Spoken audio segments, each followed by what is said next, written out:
جامع المستدرک میں یہ حدیث ہے، اور یہی حدیث ریاض النظرہ کے اندر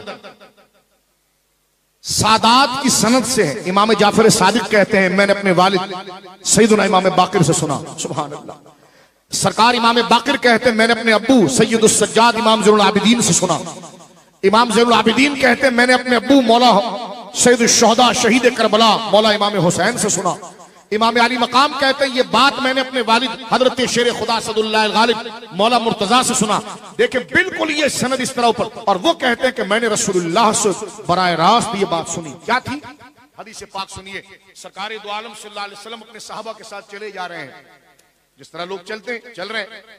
کبھی کبھار یوں ہوتا ہے کہ کوئی بندہ آگے ہو جاتا ہے، کوئی بندہ پیچھے ہو جاتا ہے۔ تو سرکار کے ایک صحابی ہیں حضرت ابو دردہ رضی اللہ تعالیٰ عنہ، توجہ کریں میرے بھائیو، ابو دردہ وہ ذرا تیز چلتے ہوئے سب سے آگے آ گئے، اور جس کے فرینڈ اور جس کے ڈائریکشن میں آئے وہ حضرت ابو بکر تھے، وہ حضرت ابو بکر کے آگے آ گئے۔ ان کی پیٹھ حضرت ابو بکر کی طرف ہوئی، ان کی پیٹھ حضرت ابو بکر کی طرف ہوئی، اور وہ چلتے ہوئے حضرت ابو بکر کو پیٹ کر رہے تھے۔ تو سرکار علیہ السلام نے حضرت ابو دردہ کی طرف دیکھا، بولو سبحان اللہ۔ یہ ہے منقبت۔ لوگ کہتے ہیں منقبت کیا ہوتی ہے؟ میں نے کہا ساری خدائی رب کی تعریف کرے، رب مصطفیٰ کی کرے، مصطفیٰ صحابہ کی کریں، صحابہ اہل بیت، یہ وہ ترتیب ہے۔ جب سرکار علیہ السلام نے ہمارے نبی پاک نے یہ دیکھا کہ ابو دردہ ابو بکر سے آگے چل رہا ہے، تو یہ جملہ پر ہم اپنی گفتگو کو ختم کریں گے۔ سمجھدار کے لیے ایک اشارہ کافی ہے، اور یہ سند اہل بیت کی سند سے آئی ہے، سلسلۃ الذہب یعنی گولڈن چین، یہ اس طریق سے آئی ہے جس میں کھوٹ نہیں۔ مولا مرتضیٰ، امام حسین، امام زین العابدین، امام باقر، سرکار امام جعفر صادق وہ بیان کر رہے ہیں۔ خود امام جعفر صادق نواسے ہیں حضرت ابو بکر کے۔ کیا بیان کرتے ہیں؟ کہتے ہیں کہ حضور نے جب دیکھا علیہ السلام کہ ابو دردہ آگے چل رہے ہیں حضرت ابو بکر کے، تو سرکار نے فرمایا یا ابا دردہ، یا ابا دردہ انت تمشی قدام رجل لم تطلع الشمس بعد النبیین علی رجل افضل منہ۔ اے ابو دردہ، یہ حضور کے جملے ہیں، فرمایا یا ابا دردہ انت تمشی قدام رجل، تو اس بندے کے آگے چل رہا ہے۔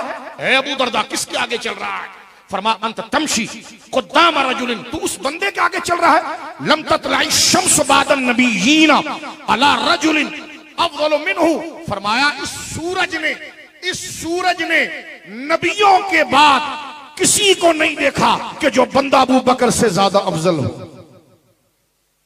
یہ مقام و مرتبہ حضرت ابو بکر صدیق رضی اللہ عنہ وردہ عنہ، اور کیا ہی بات ہو، یہ جملہ اہل بیت کے سرخیل امام جعفر صادق بیان کر رہے ہیں، اور امام جعفر صادق سے ان کے ابو امام باقر بیان کر رہے ہیں، امام باقر سے ان کے ابو امام سید السجاد امام زین العابدین مریض کربلا بیان کر رہے ہیں، اور ان سے میرے آقا سید الشہداء امام حسین بیان کر رہے ہیں، ان سے مولا مرتضیٰ بیان کر رہے ہیں۔ اللہ رب العالمین ہمیں ہمیشہ اچھوں کے ساتھ رکھے۔ بھی دشمن ہے میرے رضا کہاں جل رہا۔ دوسرا حضرت ان کا سوال یہ تھا، انعم اللہ علیہم والی آیت کریمہ انہوں نے پڑھی، من النبیین والصدیقین والشہداء والصالحین، تو اس آیت کریمہ سے سیدنا صدیق اکبر رضی اللہ تعالی عنہ کا حوالہ کس طرح؟ جی ہاں، یہ شبیر صاحب کا سوال ہے۔ جی بالکل۔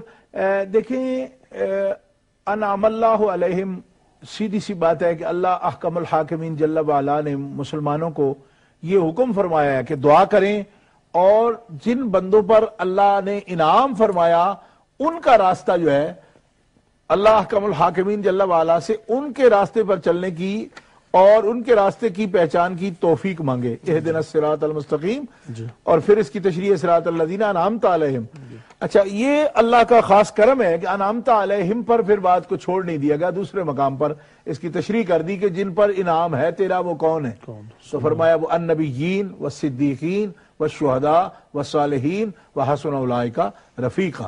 تو اس میں درجات بیان کیے ہیں۔ پہلا منعم علیہ، جن پر اللہ کا انعام ہوا، اول انعام یافتہ انبیاء کرام ہیں، ان کے بعد انعام یافتہ صدیقین ہیں، اور حضرت ابو بکر صدیق کا امتیازی طور پر نام ہی صدیق اکبر ہے۔ تو یہ بھی معلوم ہوتا ہے صدیقین میں کہ صدیقین چونکہ جمع کا ہے نا سیگا، جی، تو معلوم ہوا صدیقین ہیں، اور بھی صدیق ہیں، مگر یہ جو یار غار صدیق ہے یہ صدیق اکبر ہے، صدیقوں کا بادشاہ ہے۔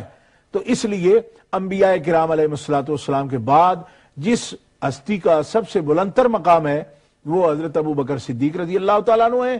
یہ تمام اجلہ ائمہ نے اس پر، حضرت امام ابو الحسن اشعری رحمۃ اللہ تعالیٰ علیہ جو اہل سنت کے مقتدی و پیشوا ہیں، امام ابو منصور ماتریدی رحمۃ اللہ تعالیٰ علیہ، اور فقہ میں حضرت امام اعظم ابو حنیفہ رحمۃ اللہ علیہ سرکار نے فقہ اکبر میں بھی، اور اسی طرح شرح عقائد میں، یعنی اصول کی کتابیں، فروع کی کتابیں بھری پڑی ہیں کہ اس پر امت کا اجماع ہے سبحان اللہ کہ بعد از انبیاء جو بزرگ ترین ہستی ہیں وہ حضرت سیدنا ابو بکر صدیق رضی اللہ تعالیٰ عنہ ہے۔ اور یہ بات بار بار دہرائی گئی پہلے بھی کہ اس مسئلے پر جو ہے نا حضرت مولا علی شیر خدا کے نوٹس میں یہ بات آئی تھی کہ کچھ لوگ مجھے ان سے افضل کہتے ہیں، تو آپ نے برملا یہ کہا تھا کہ اگر مجھے کسی نے صدیق اکبر پر یا شیخین پر فضیلت دی، میں نے کوئی بندہ ایسا پایا تو میں اسے مفتری کی حد لگاؤں گا، 80 کوڑے ماروں گا میں، یہ آپ نے فرمایا۔ حضرت امام احمد بن حنبل نے بھی اس حدیث کو روایت کی ہے۔ تو اتنا بڑا مسئلہ جو ہے یہ حضرت مولا علی شیر خدا کرم اللہ تعالیٰ وجہ الکریم جیسا قاضی جو افضل امہ ہے ان کو بھی ضرورت تب پیش آئی ہے جب یہ مسئلہ جو ہے نا بالکل طے شدہ ہے۔ اگر اس میں کوئی کلام والی بات ہوتی تو اتنا غصہ کیوں فرماتے آپ؟ صحیح بات۔